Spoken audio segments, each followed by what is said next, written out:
1942 оны 8 дугаар сарын 16-ны өдөр явагдсан Украины Старт Германы Флакельф багуудын тоглолтыг хөл бөмбөгийн түүхэнд өхлийн тоглолт хэмээн нэрлсэн байдаг.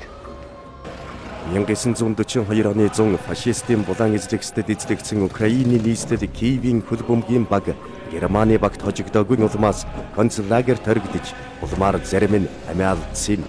Спортын түүхэнд хамгийн эмгэнэлтэй энэ үйл явдал дахин хизээч давтагдах ёсгүй учраас Димитрис нэвтрүүлэг онцоллоо.